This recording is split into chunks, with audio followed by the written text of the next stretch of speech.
I've always been into food as an art.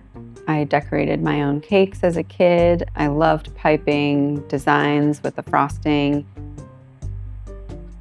What got me into chocolate making was really the aesthetic potential of it.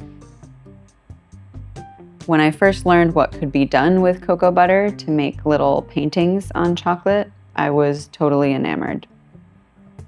I learned how to temper. I bought the molds and started making healthier versions of these bonbon boxes as gifts for my friends.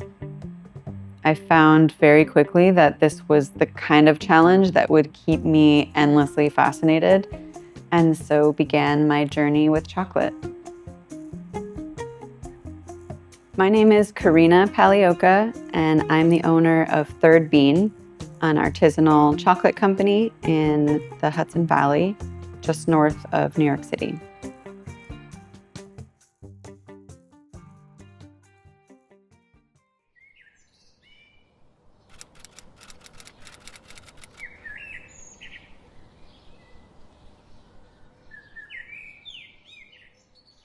The chemistry of chocolate is really particular.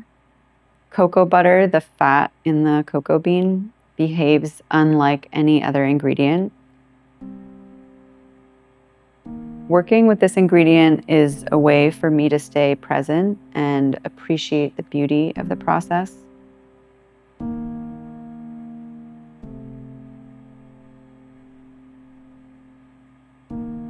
I love that chocolate can be a tool for slowing down. A lot of baking and cooking is linear. With sugar, you bring it to a boil and you stop when it reaches a certain stage of crystallization, and then it sets as caramel. There's no going back. But cocoa butter doesn't work this way. You don't transform it into chocolate. You just take it from a state of disarray on a molecular level and arrange it. The process involves heating, cooling, and reheating through a precise sequence. If you make a mistake, the chocolate won't set uniformly. But if you mess up the temper, you can always remelt it and try again. It's more cyclical than linear, more forgiving in a sense.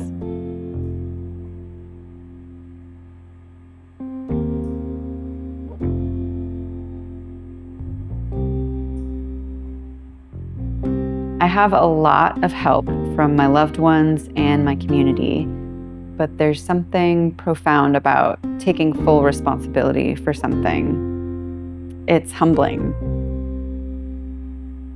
I'm still stubbornly independent of larger distribution channels and longer supply chains. I'm not trying to get into giant grocery stores. I'd much rather stick to my standards than be pressured by anybody to cut costs in order to expand quickly. I think our food systems now more than ever can really benefit from more independent operations like this.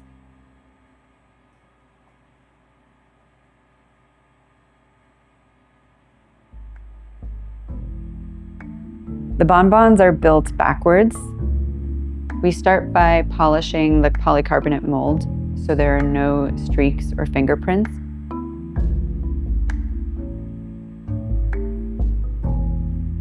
I paint the empty molds with cocoa butter mixed with different fat-soluble minerals and plant extracts.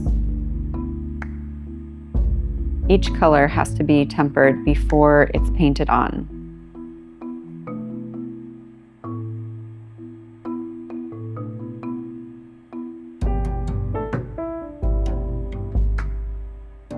I fill the mold and let it set up just long enough to leave behind a really thin shell when it's flipped and tapped out.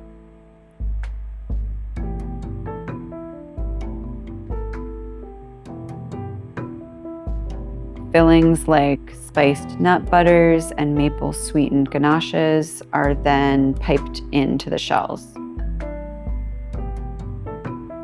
Finally, the bonbons get a thin layer of chocolate, so the filling is completely surrounded by the shell.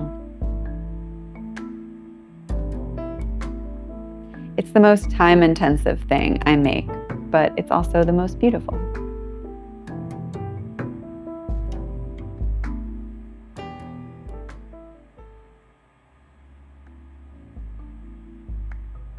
All third bean packaging is plastic-free.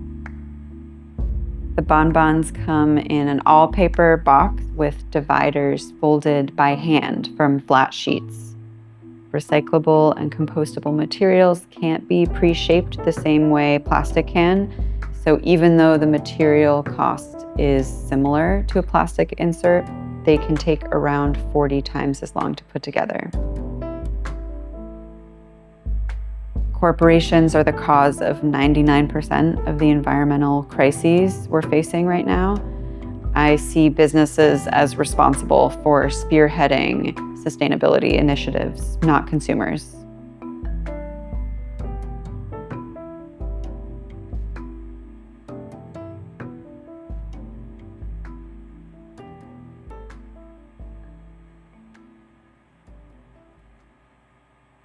The beautiful thing about this work is the duality of the spaces. In the kitchen, I'm in a flow of production and creation. Then I'm out in the world, sharing and connecting with people.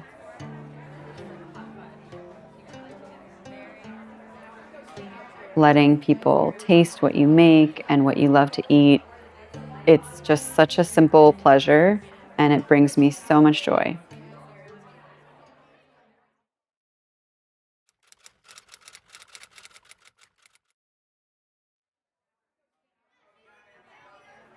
There's something about farm markets that I fell in love with. People showing up in person, trying to get closer to where their food comes from.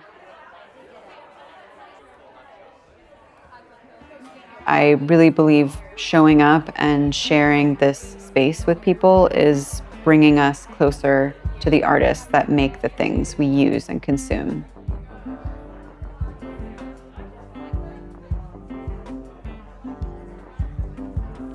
I think that'll have a huge impact on our culture and, in general, how we relate to each other.